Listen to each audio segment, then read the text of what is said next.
Olá a todos, eu sou o Giovanni e hoje a gente vai conversar um pouquinho sobre o tema benevolência.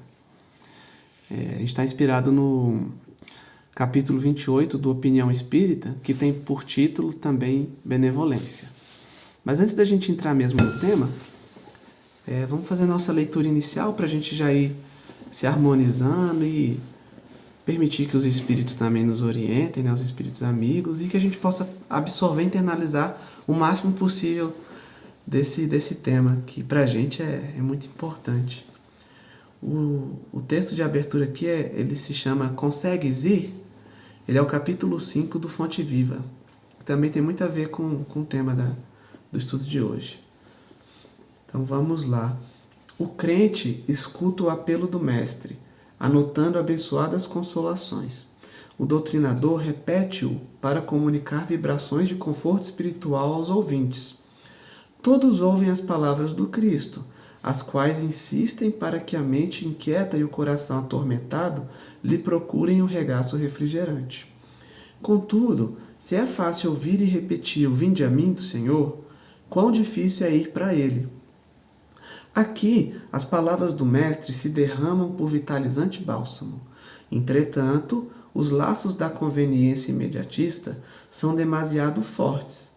Além, assinala-se o convite divino entre promessas de renovação para a jornada redentora. Todavia, o cárcere do desânimo isola o espírito através de grades resistentes. Acolá, o chamamento do alto ameniza as penas da alma desiludida, mas é quase impraticável a libertação dos impedimentos constituídos por pessoas e coisas, situações e interesses individuais, aparentemente inadiáveis. Jesus, o nosso Salvador, estende-nos os braços amoráveis e compassivos. Com ele, a vida enriquecerá de valores imperecíveis e à sombra dos seus ensinamentos celestes seguiremos, pelo trabalho santificante, na direção da pátria universal. Todos os crentes registram-lhe o apelo consolador, mais raros se revelam suficientemente valorosos na fé para lhe buscarem a companhia. Em suma, é muito doce escutar o vinde a mim. Entretanto, para falar a verdade, já consegues ir? Então vamos nos concentrar e agradecer a Jesus por essa oportunidade de nos reunirmos para estudarmos um pouco mais os seus ensinamentos. Aproveitamos também para pedir que esses ensinamentos possam a cada dia se internalizarem, que a gente possa compreender mais eles e tentar praticá-los. Pedimos hoje em especial para todos os nossos irmãos que ante essa pandemia se encontram sozinhos, isolados, que eles tenham a certeza de que não estão sós, porque o mundo espiritual os acompanha, em especial os seus mentores, seus entes queridos que se encontram na erraticidade, que eles possam sentir um coração aquecendo do carinho que a gente emana para eles. Muito obrigado por tudo e que assim seja. Então, pessoal, vamos lá começar o tema benevolência. Eu pensei em começar a gente pegando o conceito do dicionário mesmo, né? Aí eu fui atrás do significado e mesmo assim ele ainda não tinha ficado bem claro para mim. E aí a gente foi vendo algumas palestras, alguns outros estudos, e aí como é que ele faz mais sentido? Quando a gente compara as palavras benevolência e beneficência. Aí as duas juntas permitem que a gente possa compreender melhor o que é a benevolência. Então eu vou compartilhar com vocês aqui o significado das duas palavras. Vou começar por beneficência. Beneficência é a ação de fazer o bem. E benevolência é boa vontade, virtude do que é benévolo, disposição bondosa de promover a felicidade de outrem. Então, voltando lá para a beneficência. Quando a gente olha os dois juntos, ainda eles ficam meio misturados, né? Benevolência tem boa vontade, mas é uma disposição bondosa. E beneficência é a ação de fazer o bem. Na beneficência, só fazer um parêntese. Ação de fazer um bem. A gente no Espiritismo tem que tomar muito cuidado, porque o Espiritismo traz mais elementos para entender o que é bem, né? Então, fazer o bem é fazer o bem de acordo com as leis divinas, de acordo com as leis morais. Porque, dá um exemplo aqui, às vezes eu posso encontrar alguém que está sofrendo de depressão ou numa profunda angústia, eu vou lá e ofereço um entorpecente para essa pessoa, por exemplo. Não, vamos usar aqui essas drogas aqui que você vai ficar super feliz, vai ficar alto. E aí a gente sai com a sensação de que eu fiz o bem, eu deixei ele feliz. Mas olha em contrapartida do que eu estou causando. Posso estar iniciando um vício nessa pessoa. Estou dando uma falsa felicidade para ela, né? E então, para a gente, a beneficência ela deve ser algo mais. É fazer o bem de acordo com as leis divinas, né? Respeitando a lei de justiça, a lei de amor. Então é só esse adendo, tá? Não vamos sair fazendo o falso bem, não, e achando que a gente está sendo beneficente.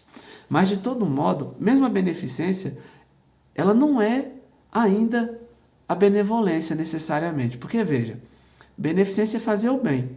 Então, eu posso aqui na palestra, tô aqui amansando minha voz, todo delicado, né? Mostrando algumas virtudes que eu às vezes nem tenho, compartilhando com os outros os ensinos do Cristo, né? Só que por dentro, eu posso estar aqui desejando, não vejo a hora disso aqui acabar, para eu postar na rede social, para que alguém que eu conheça me vê fazendo um estudo, né, compartilhando esses ensinamentos do Cristo e parecer que eu sou uma pessoa melhor do que realmente eu sou. Veja, a minha real intenção não é uma disposição bondosa de promover a felicidade do outro. A minha disposição é aparecer. Agora, é claro, como efeito colateral, eu estou compartilhando alguns ensinamentos aqui sobre a benevolência. Veja, eu fiz o bem a alguém porque quem estiver assistindo, se eu tiver feito um bom estudo, a pessoa pode usar esses conhecimentos para se aprimorar, né? Para seguir em frente, evoluir. Só que minha real intenção não é essa. Então eu fui beneficente, mas não fui benevolente. Eu não tive a boa vontade e a disposição de ajudar o outro. E essa é a grande diferença. Agora, toda vez que eu sou benevolente, de fato eu estou sendo beneficente de tabela. Mas o fato de eu ser beneficente não significa que eu fui benevolente. Sempre tem a intenção por trás, né? Se tem a boa vontade, se eu tenho a disposição de ajudar o outro, aí eu fui benevolente. Agora é claro. Mas aí, Giovanni, as pessoas que fazem um bem com segundo as intenções, não tem mérito nisso? O bem sempre o bem sempre é meritório. Sempre ele vai trazer a consequência positiva, né? Só que a benevolência é algo mais. Então a gente, além de fazer o bem, eu estou disposto a isso. E espiritualmente eu estou crescendo com isso, né? Muito mais do que eu cresceria fazendo o bem com segundas intenções. Mas de certo é que nenhum bem é perdido, né? Tanto para quem recebe aquela bondade, também para quem pratica. Porque às vezes de tanto praticar, mesmo que seja forçosamente, sem a vontade ainda, uma hora sim, eu vou desenvolver isso, às vezes vou entender a importância desse bem que eu estou promovendo e vou começar a introjetar nas minhas ações. Mas a diferença de benevolência e beneficência é essa. Para ficar mais claro ainda, eu trouxe para a gente hoje um estudo de caso. É um caso real que está no céu e inferno da doutrina espírita, né? O céu e o inferno, gente, agora que a gente está na quarentena, é difícil assim Eu estou trabalhando, viu, gente? Não pensem que eu estou só enrolando, não. Mas às vezes você vai ali, vai fazer um lanchinho da tarde, e aí liga a TV e tá passando aqueles programas de fofoca. Para mim é tipo o céu e o inferno, só que não tão evoluído, né? Porque você chega lá, não, o ator tal da novela X, nos bastidores ele fez isso, né? Ele foi para tal lugar, ele se relaciona com tal pessoa. O céu e o inferno é mais ou menos isso, se a gente for pensar. É um livro muito interessante, gente. Ele traz os casos reais da vida após a morte. Existe aquele céu com anjinhos tocando harpa? Existe aquele inferno com diabinhos, chifres e caudas? Como é a vida após a morte, né? O céu e o inferno ele vai trazer isso, casos reais, né? E o caso que que eu quero compartilhar hoje é da Condessa Paula, que é um caso de sucesso. A gente pode pensar assim. É o caso de uma mulher que foi extremamente benevolente quando em vida. E a gente vai ver o que aconteceu com ela depois da morte e qual foi a história dela no geral, né? Ela tá lá no livro Céu e Inferno, você vai ver lá no caso Condessa Paula. Quem que era a Condessa Paula? Era uma jovem muito bonita e rica. Ela já, né, ela já conseguiu a riqueza de forma fácil, né, nessa encarnação dela. Era bonita. Então para por aí. Se a gente for pensar, para aí. Essa mulher já é feliz. Ela já reencarnou bonita e rica. É a nossa visão mundana, é isso, né? Pra gente, muitas vezes, felicidade é beleza, riqueza e tantos outros prazeres materiais, né? E ela realmente tinha tudo isso. Mas o que tornou a Condessa Paula especial? Ela realmente foi extremamente benevolente. Ela soube usar a situação vantajosa dela na encarnação para promover os outros que estavam à sua volta. A Condessa Paula, ela era casada com um homem muito rico e influente da época. Ali, quando você lê o texto, a gente entende isso. E naquela época, então, cabia a ela cuidar da casa, né? Só que cuidar da casa, gente, não é igual hoje, que é uma kitnet super chique, lá no Noroeste ou em outro bairro, né?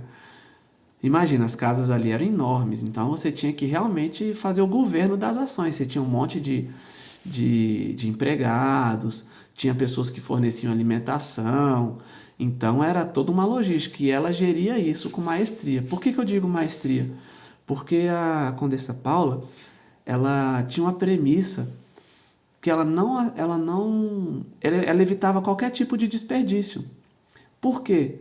Porque qualquer desperdício era um dinheiro a menos, era um recurso a menos para ajudar o próximo.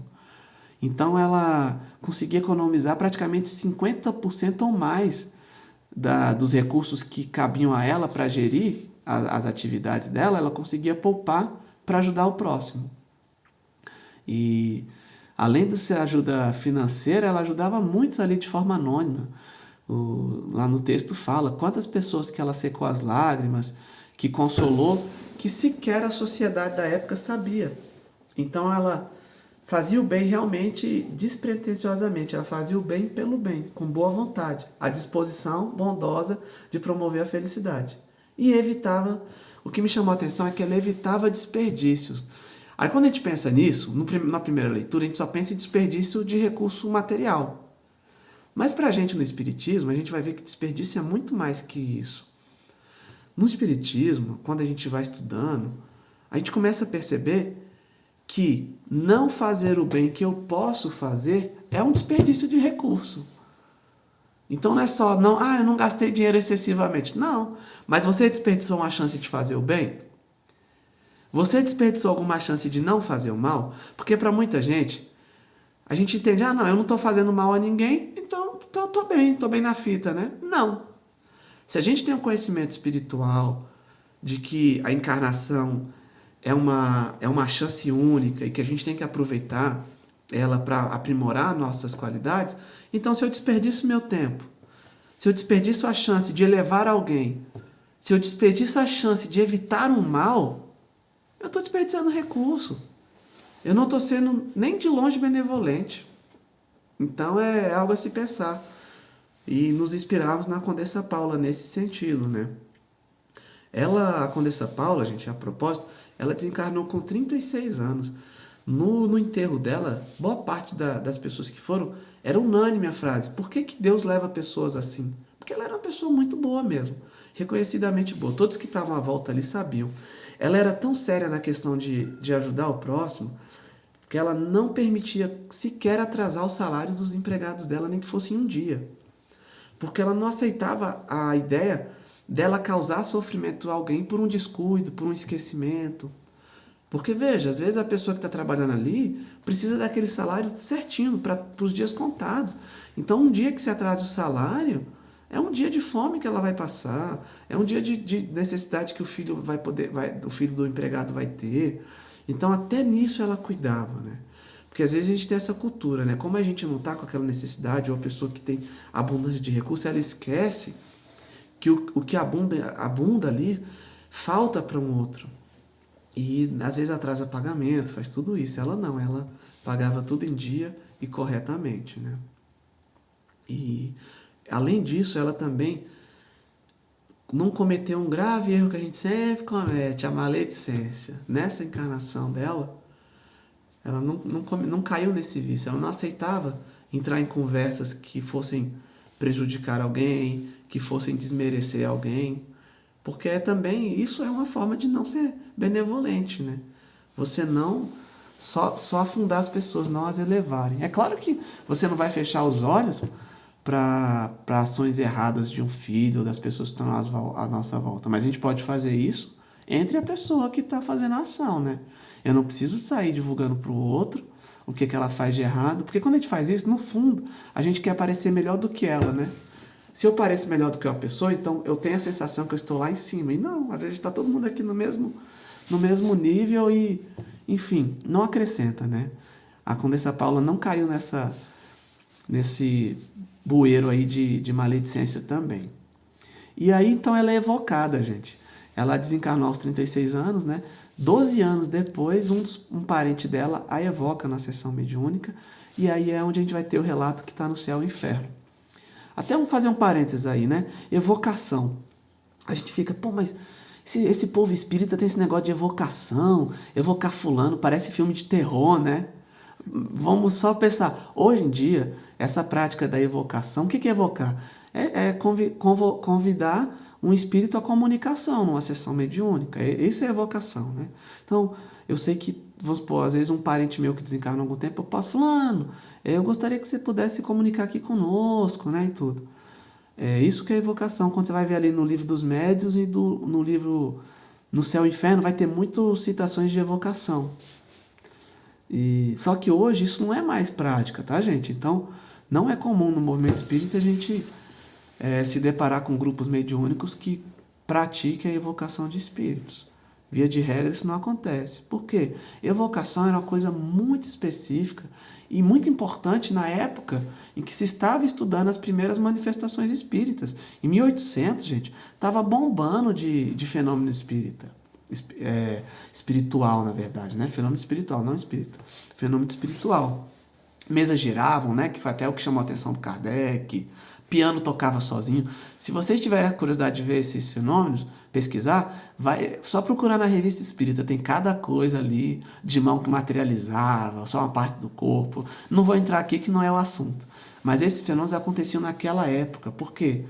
Os espíritos precisavam chamar a atenção da sociedade, dos estudiosos, do mundo em geral, para a vida do mundo espiritual, que as pessoas estavam vivendo muito na matéria. Então, opa, pessoal, toque, toque, toque, toque. Para enxergar, existe um mundo espiritual. Vocês não são só isso aqui não, quando morre continua. É isso que acontecia. Então a evocação era importante naquela época. Então hoje em dia, se alguém chega, olha, eu posso evocar um parente seu, alguém que você ama.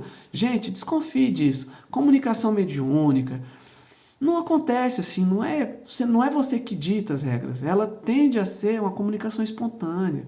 Ela tem um fim que é para esclarecimento, né? Aprimoramento, até dos espíritos que desencarnaram. Então, não vamos entrar nessa, né? Evocação é algo que tende a ficar cada vez mais no passado, ou em situações mais específicas mesmo, né? Que se tem um estudo, ou seja, um grupo com outro fim mais sério, mas não é mais para isso. Então, naquela época, sim, ela foi evocada, né? 12 anos após o desencarne dela. Até porque, veja só, gente, se eu evoco um espírito, eu nem sei a situação daquele espírito. Se a pessoa desencarnou e está numa condição tão complicada, tão pesada, que ela não consegue nem se comunicar, acontece. Às vezes a gente é tão preso à matéria que a gente nem percebe que desencarnou. Quem dirá vai dar uma comunicação, né? Enfim. Então a Condessa Paula, ela é convidada, né, a comunicar, ela se comunica e ela dá lições importantes assim sobre a trajetória dela que podem ajudar a gente, tá? A primeira, ela descreve assim, que ela é muito feliz e que a felicidade que ela vive realmente é em função das ações benevolentes que ela fez, né? Mas por quê? Porque a felicidade desses espíritos, gente, já não é a mesma da nossa. Para mim, um dia feliz é eu passear no parque, tomar um sorvete gostoso, estar com a minha família, estar com quem a gente ama, e às vezes até sem fazer nada. É a minha visão de felicidade aqui encarnado, né? Mas para eles, A felicidade é muito maior e ao mesmo tempo é menor. O que eu quero dizer?